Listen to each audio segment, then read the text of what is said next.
Hi guys, मैं शिल्प SK Singh और आज हम लोग क्लास 12 के लिए क्लास 12 नीट प्लस आईआईटी का एक इम्पॉर्टेंट टॉपिक पढ़ रहे थे। एटम में हम लोगों ने रदरफोर्ड मॉडल पढ़ा था, जे थॉमसन मॉडल पढ़ा है, रदरफोर्ड न्यूक्लियस पढ़ा है कि रदरफोर्ड का न्यूक्लियस क्या है। बस हमें इतना याद रखना था रदरफोर्ड में जो हमारा मेन इंपॉर्टेंट टॉपिक है, न्यूक्लियस की जो रेडियस है, what is radius of nucleus, या हमें फाइंड करना है कि न्यूक्लियस की रेडियस कितनी है, how much radius of nucleus. तो हम लोगों ने फाइंड किया था अप्रॉक्स 10 टू पावर माइनस कितना था बच्चा, 15 था। कितना था, 10 टू पावर माइनस 15। और जैसे थॉमसन ने बताया था न्यूक्लियस की रेडियस कितनी होती है, बोलिए न्यूक्लियस की रेडियस, एटम की radius 10 to power minus 10 metre. कितना, 10 टू पावर माइनस 10 मीटर। ठीक है, सपोज किया ये कोई ऑर्बिट है, इस ऑर्बिट में इस एटम में ये एटम है, इस एटम की ये न्यूक्लियस है, न्यूक्लियस जिसके बारे में पढ़ रहे हैं, इसमें प्रोटॉन है, न्यूट्रॉन है, और एटम में ऑर्बिट होते हैं, ऑर्बिट में इलेक्ट्रॉन मूव करते हैं। क्या मूव करते हैं, इलेक्ट्रॉन मूव करते हैं। ये हम लोगों ने पढ़ा था। एटम की जो रेडियस है, रेडियस ऑफ एटम आर की value 10 to power minus 10 metre approx. और जो न्यूक्लियस है, radius of nucleus R not, suppose की ये रेडियस ऑफ न्यूक्लियस है, रेडियस ऑफ न्यूक्लियस, तो इसको हमने बताया था कितना, 10 टू पावर माइनस 15 मीटर। ये हम लोग पढ़ चुके हैं। अब हम लोग नील्स बोर एटॉमिक मॉडल के बारे में पढ़ेंगे। किसके बारे में, नील्स बोर एटॉमिक मॉडल। तो नील्स बोर एटॉमिक मॉडल बच्चा क्या है, उसमें ध्यान देंगे। देखिए रदरफोर्ड का पास्टुलेट था, पास्टुलेट मींस रूल होता है, लॉज होता है। रदरफोर्ड का पास्टुलेट था कि इलेक्ट्रॉन जब रिवॉल्व करता है अराउंड द ऑर्बिट, तो अराउंड द ऑर्बिट जब रिवॉल्व करेगा तो रिवॉल्व करते हुए अपने इलेक्ट्रॉनों का क्या करता है, इमिशन करता है। एनर्जी का क्या करेगा, इलेक्ट्रॉन की नहीं, एनर्जी का इमिशन करता है। क्या करता है, एनर्जी का इमिशन करता है। रदरफोर्ड ने बताया था कि जब कोई इलेक्ट्रॉन रिवॉल्व करेगा अराउंड द न्यूक्लियस, ऐसे रिवॉल्व करता है, और कह रहा है रिवॉल्व करते हुए एनर्जी का इमिशन करता है। इमिशन मींस एनर्जी का इमिशन मतलब इमिट करता है। एनर्जी क्या करता है, इमिट करता है, बाहर करता है, निकालता है। तो देखा गया कि एनर्जी का इमिशन करेगा कोई इलेक्ट्रॉन, तो उसकी एनर्जी क्या होगी, लॉस होगी, और इलेक्ट्रॉन कहाँ फॉलो जाना चाहिए, न्यूक्लियस में फॉलो जाना चाहिए। लेकिन ऐसा नहीं होता है। रदरफोर्ड का फर्स्ट पास्टुलेट था, रदरफोर्ड ने बताया कि इलेक्ट्रॉन अपनी सर्टेन ऑर्बिट में रिवॉल्व करता है। जैसे कोई ऑर्बिट है, कोई एटम है, जैसे सपोज कर लिया ये एटम ले लिया, या सपोज की क्लोरीन है, क्लोरीन का एटॉमिक नंबर 17 है, 287। इसका फर्स्ट ऑर्बिट में 2 इलेक्ट्रॉन, सेकेंड ऑर्बिट में इसके 8 इलेक्ट्रॉन, और लास्ट ऑर्बिट में इसके कितने इलेक्ट्रॉन बच्चा, 7 इलेक्ट्रॉन। ठीक है ना, 7 इलेक्ट्रॉन है। ये कह रहा कि क्लोरीन का कोई एक इलेक्ट्रॉन है, कोई भी इलेक्ट्रॉन है, जैसे सपोज ये इलेक्ट्रॉन है, तो ये अपनी फिक्स ऑर्बिट में रिवॉल्व करेगी। ठीक है ना, ये नहीं होगा कि सेकेंड ऑर्बिट में पहुंच जाए, थर्ड ऑर्बिट में पहुंच जाए, या ये फर्स्ट वाला थर्ड में पहुंच जाए, थर्ड वाला फर्स्ट में आ जाए। ऐसा नहीं होता है। अपने सर्टेन ऑर्बिट में इलेक्ट्रॉन रिवॉल्व करता है, और जब रिवॉल्व करता है, नील्स बोर ने बताया, तो कोई भी एनर्जी रेडिएट नहीं करता है। क्या नहीं करता है, कोई भी एनर्जी रेडिएट नहीं करता है, यानी कि इमिट नहीं करेगा, मतलब कुछ भी एनर्जी इमिट नहीं करता है। चुपचाप अपना क्या करता रहता है, रिवॉल्व करता रहता है। किसमें, सर्टेन ऑर्बिट में। एक फिक्स ऑर्बिट होती है इसकी, और फिक्स ऑर्बिट होती किसके कारण है, तो इन्होंने बताया कि जो फिक्स ऑर्बिट होती है, सेकेंड पोस्टुलेट है, stationary orbit are those orbit in which angular momentum of electron is integral multiple of h/2 pi where h is a Planck constant. समझेगा, इन्होंने बताया कि जो इसमें इलेक्ट्रॉन रिवॉल्व करता है वो एंगुलर ऑर्बिट, क्या होता है इसमें एंगुलर ऑर्बिट होती है। जो भी इलेक्ट्रॉन रिवॉल्व करेगा इसका एंगुलर ऑर्बिट डिफर होगा, इसका एंगुलर ऑर्बिट डिफर होगा, मतलब ईच ऑर्बिट का एक एंगुलर ऑर्बिट होता है। क्या होता है एंगुलर ऑर्बिट। इलेक्ट्रॉन इसमें रिवॉल्व करेगा तो कौन सा रिवॉल्व करेगा, L equal to NH/2π, L equal NH/2π। यदि फर्स्ट ऑर्बिट में रिवॉल्व कर रहा होगा इलेक्ट्रॉन तो उसका एंगुलर मोमेंटम होगा H/2π। जितने फर्स्ट ऑर्बिट रिवॉल्व कर रहे होंगे इलेक्ट्रॉन उन सभी का एंगुलर मोमेंटम होगा H/2π। एंगुलर मोमेंटम को हिंदी में कोणीय संवेग बोलते हैं। क्या बोलते हैं कोणीय संवेग, ठीक है ना। तो कोई भी इलेक्ट्रॉन जिस भी ऑर्बिट में होगा, तो जैसे फर्स्ट ऑर्बिट में है तो n की वैल्यू कितनी होनी चाहिए, n इक्वल 1 होना चाहिए। कितना होना चाहिए 1, तो L इक्वल क्या आएगा H/2π।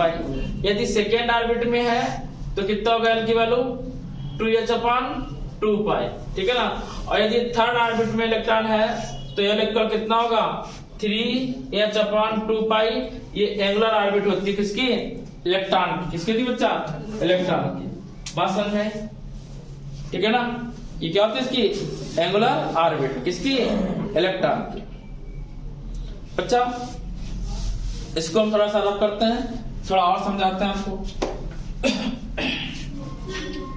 ध्यान दीजिए बच्चा, और आपने एंगुलर ऑर्बिट का फार्मूला पढ़ा कि एंगुलर ऑर्बिट बेसिकली होता क्या है। यदि बेसिक बात कर रहे हैं एंगुलर ऑर्बिट क्या होता है बताइए। एंगुलर क्या होता है, एंगुलर वेलोसिटी क्या होती है, या एंगुलर क्या होता है, एंगुलर मोमेंटम क्या होता है। एक मोमेंटम होता है P इक्वल mv, एक एंगुलर मोमेंटम होता है। क्या होता है L इक्वल एंगुलर मोमेंटम क्या होगा, L इक्वल mvr, क्या होगा mvr। और ये किसके इक्वल है, NH/2π के इक्वल है।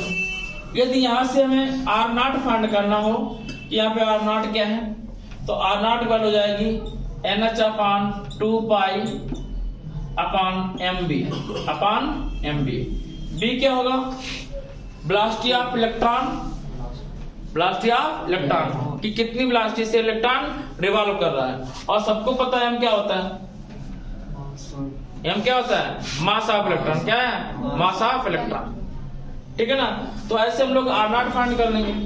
यदि मैं R0 की वैल्यू तो V0 की तरफ के हम लोग v की वैल्यू फाइंड कर सकते हैं, ठीक है ना।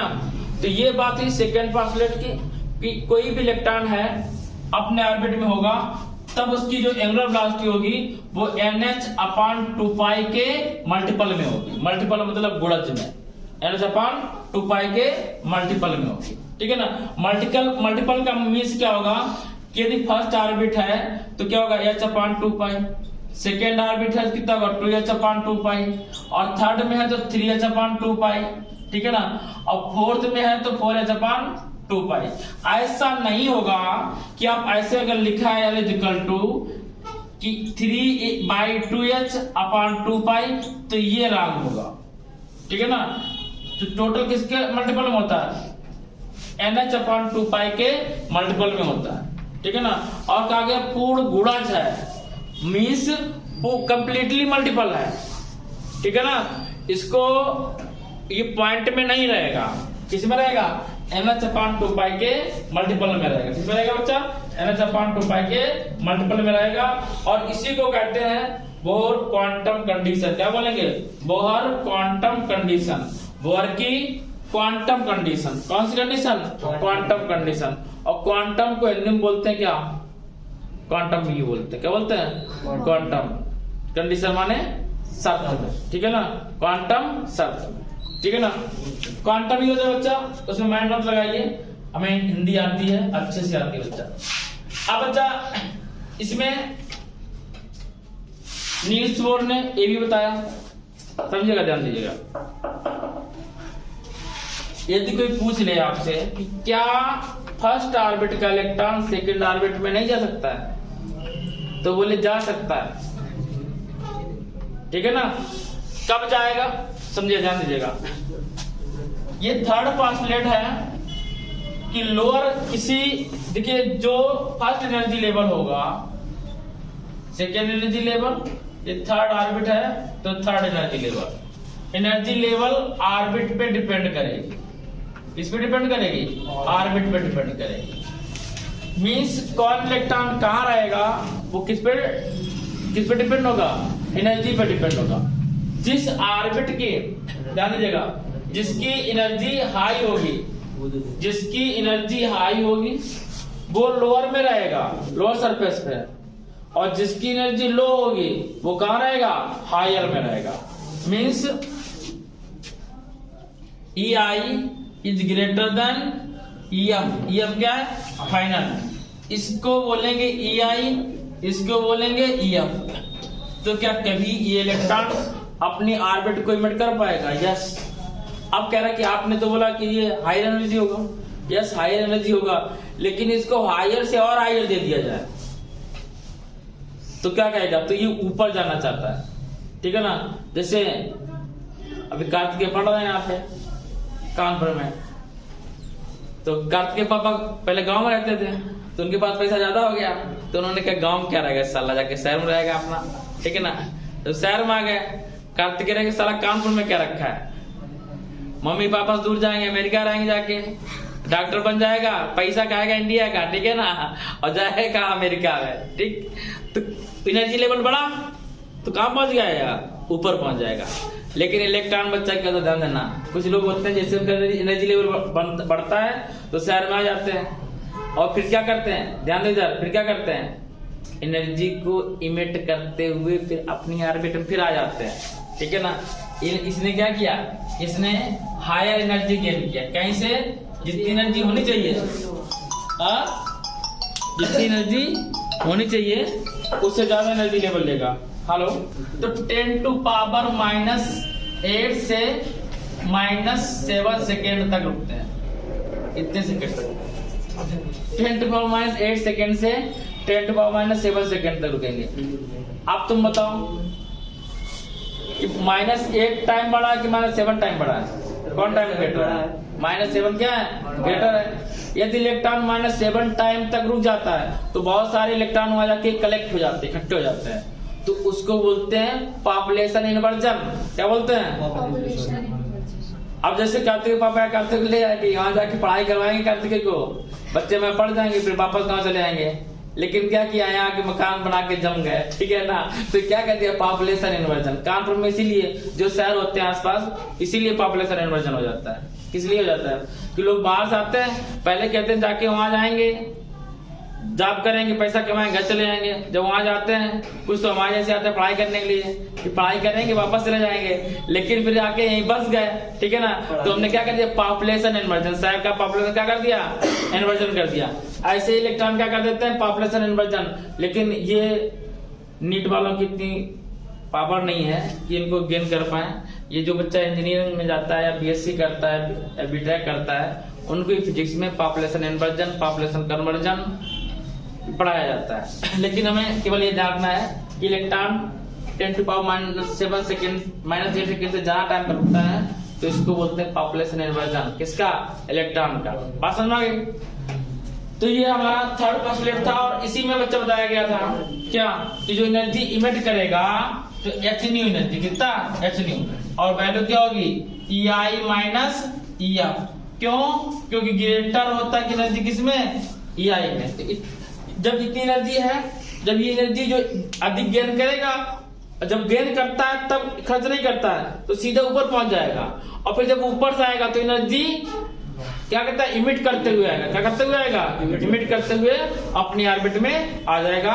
इसको बोलते हैं बोर्स थर्ड पोस्टुलेट। तो ये कहानी ये थी। अब निकालेगा, इंपॉर्टेंट है, उसमें D Broglie's explanation bore quantum condition है ना बच्चा, सभी लोग। D Broglie's explanation Bohr quantum condition, बच्चा से according to Bohr, electrons can revolve only in those orbits in which angular momentum of electron is integral multiple of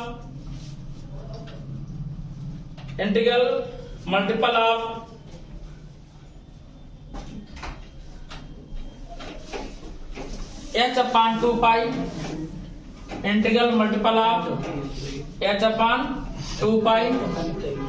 बच्चा यहाँ पर l की जो वैल्यू होगी NH upon 2 पाई और n की जो वैल्यू होगी n इक्वल होगा 1 2 3 डैश।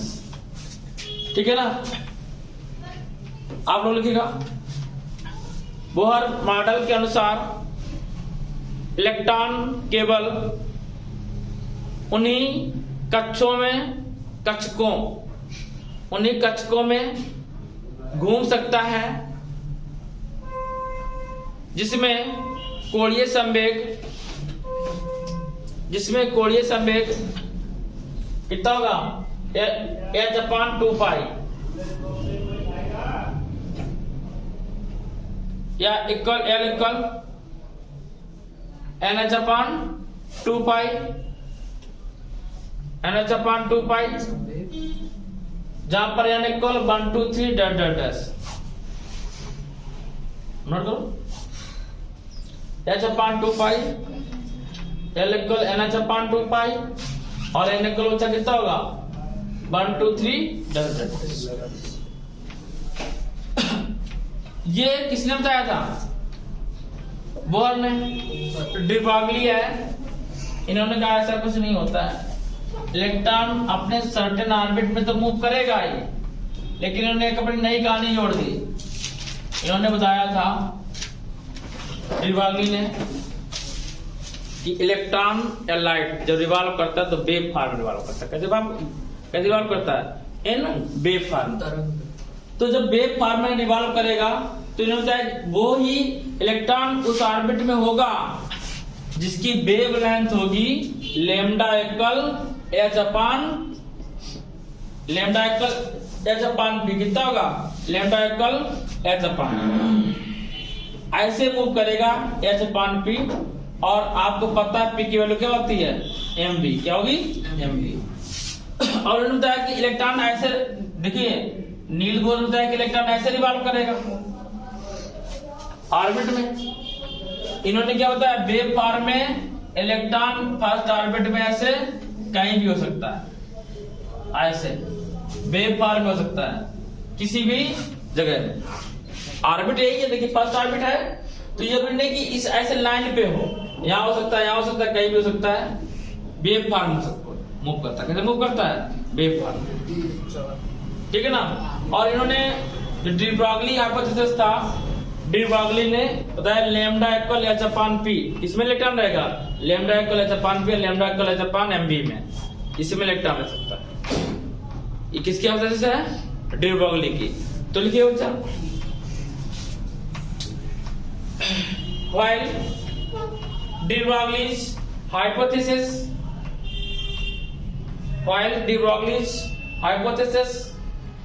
a moving particle, ठीक है बनाने से बना लो, a moving particle is like a wave, moving particle is like a wave whose wavelength lambda equal h upon p, lambda equal h upon p। तो h और p की value होती है mv। नोट कर लीजिए बच्चा। Yes sir. चलिए ये कहानी आपकी एंड हुई। ठीक है। हम लोगों को तो गाइड लगाना है। अच्छा आपको भी लिखना है, लिखेगा। डी ब्रॉगली सिद्धांत के अनुसार वही इलेक्ट्रॉन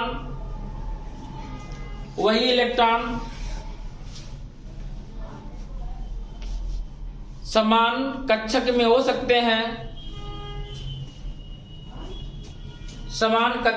सकते हैं जिनकी तरंगदैर्घ्य h upon p गुणक में होगी। कितनी होगी? h upon p गुणक गुणक में या गुणज में होगी? गुणज मतलब गुणनफल में। किसमें होगी? H/P गुणज में होगी। अच्छा बच्चा एक चीज ध्यान दीजिएगा, यहाँ देखिएगा, देखिए यहाँ से दोनों का कंडीशन देखिएगा। ये एक होता है L = NH/2π, ठीक है ना, और L की वैल्यू क्या होती है? MB means MB R equal हुआ NH/2π। ये तो बच्चा बोर मॉडल स्टार्ट हो गया।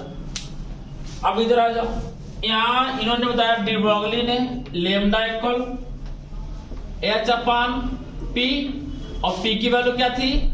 H/MB मीन्स MB इक्वल क्या सकता है बच्चा? H/λ। तो जहां इक्वेशन सेकेंड लिख दिया, यहाँ पे MB लिखा है, MB की जगह क्या लिख सकते हैं? H/λ। क्या लिख सकते हैं? H/λ। तो जब MB की जगह H/λ इधर लिखना चाहे तो लिख सकते हैं इक्वेशन फर्स्ट और सेकेंड से MB लिखा, MB जगह लिख दिया H/λ और R पहले था, R लिख दिया NH/2π। NH/2π। लेमडा को बाहर निकाल लो, लेमडा को बाहर निकाला, लेमडा को इधर भेज दिया तो ये कहा जाएगा अपान में? कितना जाएगा? HR और 2π कहा जाएगा बच्चा? इनटू में। नहीं बात समझ आई? लेमडा देखो क्रॉस मल्टीप्लाई कराया, क्या किया? HR/2π पहले लिख दिया, HR/2π इक्वल NH लेमडा। तो लेमडा इक्वल क्या है? अब देखो H से H क्या हुआ? कैंसिल हो गया, तो लेमडा इक्वल आएगा 2πr/n। लेमडा इक्वल क्या आएगा? 2πr/n। बात समझ में? नोट कर बच्चों। स्टूडेंट्स कह रहा कि इसमें बहुत अच्छे से बोलते हैं, अब भाई से डंडा पीटते हैं ना। देखिएगा तो मैं डियर स्टूडेंट्स तुम लोगों के लिए बोल रहे हैं, ठीक है ना। ध्यान दीजिए बेटा, ये हमारा जो लेक्चर है ये शॉर्टकट में है, एग्जाम टाइम का है ये, ठीक है ना। इसे हम लोग ब्रह्मास्त्र भी कह सकते हैं, ये ब्रह्मास्त्र है। जब टाइम मिले इसको एक बार देख जाएंगे तो रिवाइज करने के लिए है। इसमें हमारा लास्ट टॉपिक है bourse theory of hydrogen and hydrogen like atom. सबसे पहले जान लीजिएगा हाइड्रोजन और हाइड्रोजन लाइक एटम्स क्या कहते हैं। हाइड्रोजन जैसा एटम कौन हो सकता है? बोलिए, हाइड्रोजन और हाइड्रोजन जैसा एटम कौन हो सकता है? हीलियम। और देखिए जिसके आउटर मोस्ट में एक इलेक्ट्रॉन होगा, पहला ग्रुप, तो पहला फर्स्ट ग्रुप और सेकेंड हीलियम भी, ठीक है ना। ये जिसके आउटर मोस्ट में एक इलेक्ट्रॉन है, देखिए इन्होंने रदरफोर्ड ने कोई कंडीशन अप्लाई नहीं करी थी, बोहर ने एक कंडीशन अप्लाई कर दी कि जो बोहर रूल बता रहे हैं ये हाइड्रोजन और हाइड्रोजन जैसे ही अदर इलेक्ट्रॉन्स अदर एटम्स के लिए, ठीक है ना, अदर एटम के लिए। क्यों? देखिएगा इन्होंने जब हम लोग मोस्टली हाइड्रोजन के लिए पढ़ते हैं, किसके लिए पढ़ेंगे? हाइड्रोजन जिसके आउटर मोस्ट में एक इलेक्ट्रॉन है, फर्स्ट ऑर्बिट सेकेंड ऑर्बिट के भी लिख सकते हैं। सेकेंड ऑर्बिट में अगर एक इलेक्ट्रॉन उसे डोनेट कर दे तो कितना बचेगा? लास्ट में एक बचेगा, तो हाइड्रोजन इक्वल बन जाएगा। और हीलियम में भी 2He4 2 इलेक्ट्रॉन होते हैं, एक को डोनेट कर देता कितना बचता है? एक बचता है। तो वही इलेक्ट्रॉनों की बात करता है, उन्हीं एटम्स की बात करेगा जिसमें केवल आउटर मोस्ट में एक इलेक्ट्रॉन, ठीक है ना। लेकिन हम लोग बेसिकली यहाँ पे हाइड्रोजन एटम की बात करेंगे। तो बच्चा जो हाइड्रोजन एटम होता है इसके ऑर्बिट में कितने इलेक्ट्रॉन होते हैं? एक। और इस जो आउटर मोस्ट में एक इलेक्ट्रॉन होगा इसको क्या बोलेंगे? Minus electron. क्या लगता है? Minus electron. और सेकेंड क्या है? इसके प्रोटॉन क्या होगा? प्लस होगा। तो प्लस होगा, वैल्यू में सेम रहता है, केवल कहते हैं प्लस इलेक्ट्रॉन। क्या बोलेंगे? Plus electron. हाइड्रोजन एटम का जो इलेक्ट्रॉन होगा प्लस इलेक्ट्रॉन होगा, और जो इलेक्ट्रॉन होगा माइनस इलेक्ट्रॉन होगा, ठीक है ना। तो क्या होगा, hydrogen and hydrogen like electron, ठीक है ना। तो इसमें थोड़ा सा लिख लो बच्चा, देखिए बेटा फटाफट लिखिएगा। हाइड्रोजन परमाणु में, हाइड्रोजन परमाणु में लाइए, हाइड्रोजन परमाणु में आप छोड़ दो देख लेंगे में प्लस एक इलेक्ट्रॉन आवेश का नाभिक होता है। हाइड्रोजन परमाणु में प्लस ई आवेश का नाभिक होता है, प्लस ई आवेश का नाभिक होता है। नाभिक के बाहर एक इलेक्ट्रॉन, नाभिक के बाहर एक इलेक्ट्रॉन ब्रैकेट में लिखिएगा -1 आवेश होता है, जो नाभिक के चारों ओर, जो नाभिक के चारों ओर वृत्ताकार कक्षा में चक्कर लगाता है।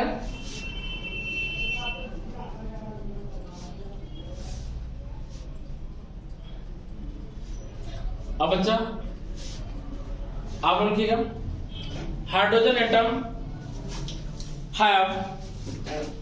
Hydrogen atom have positive charge,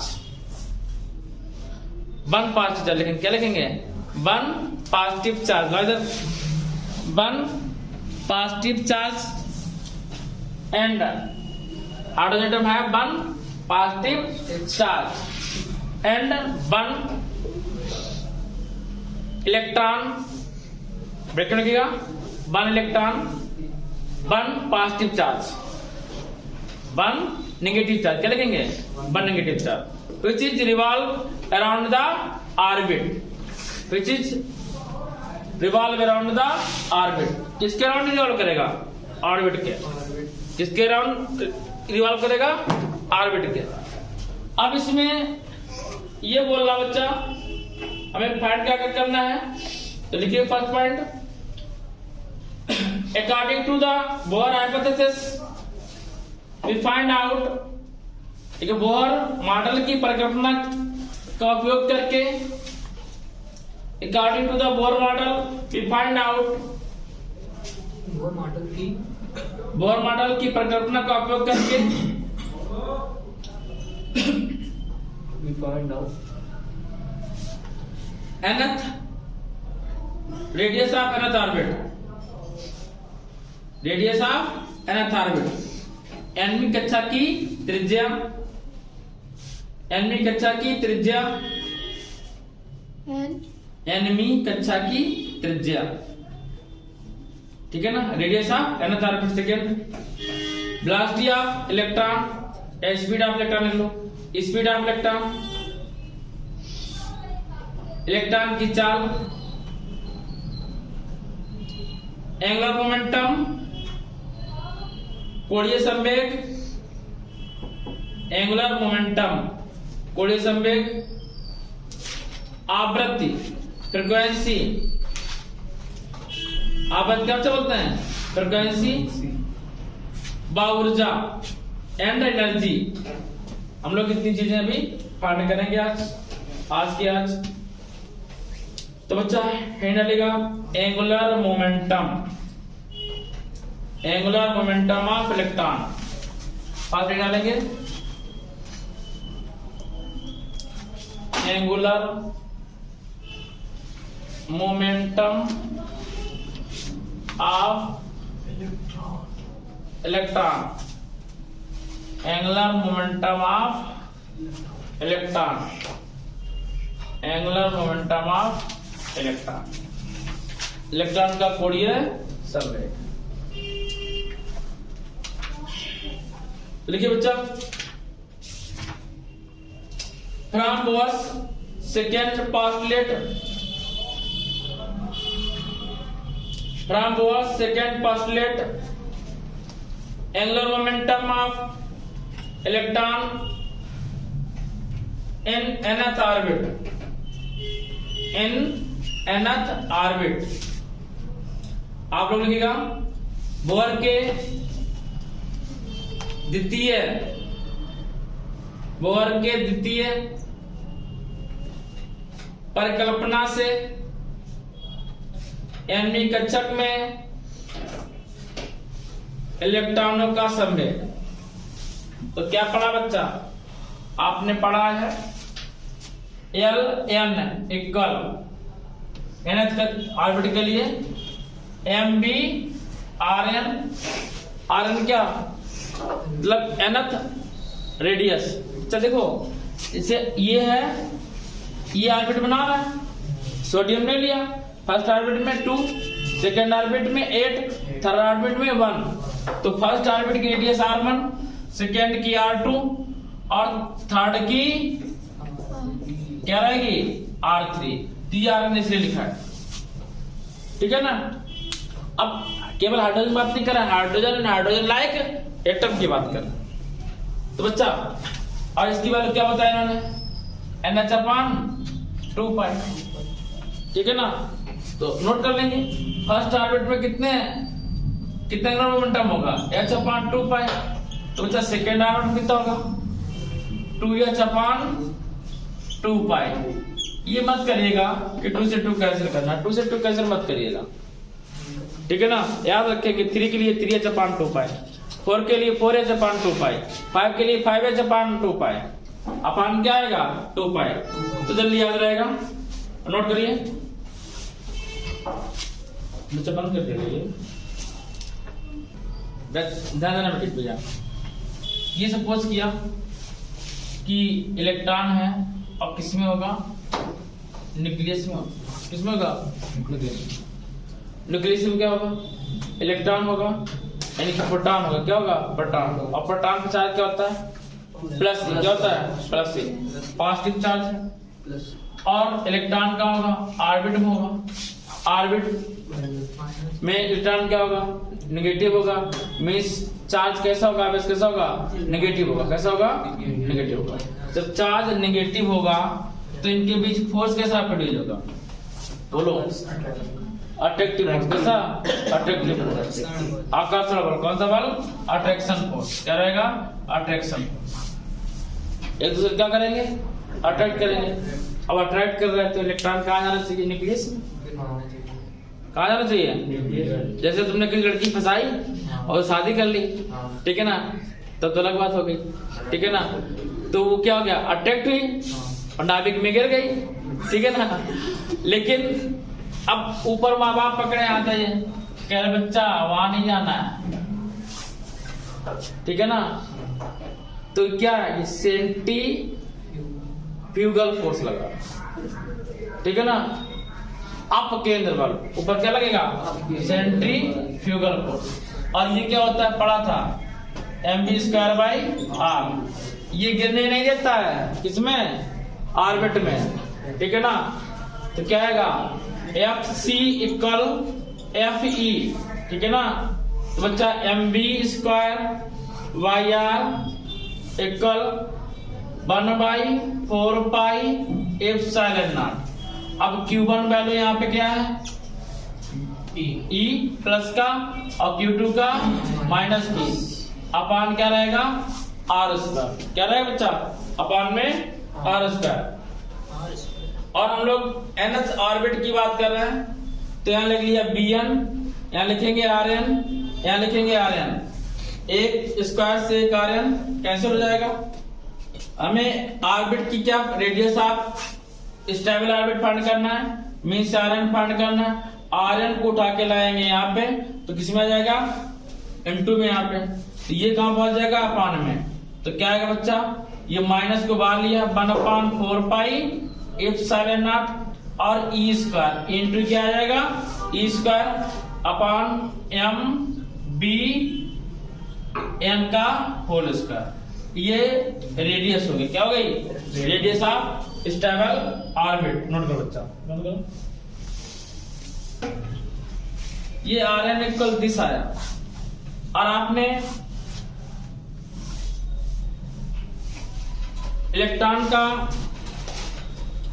first postulate पढ़ा था L = NH/2π। उसका भी यहाँ पे यदि हम हेल्प ले लें तो ध्यान देना, ये नोट कर लिया ना, इसको रफ कर दे रहे हैं। एक तो फार्मूला ये जो होगा, सेकेंड फार्मूला कौन देखिए इसे हम लोग साफ साफ लिख दिए एम बी एन का square equal 1/4 pi epsilon not E square upon R N. और हम लोगों को पता है कि एंगुलर मोमेंटम कोणीय संवेग M B N R equal क्या आएगा एन एच अपॉन 2 पाई।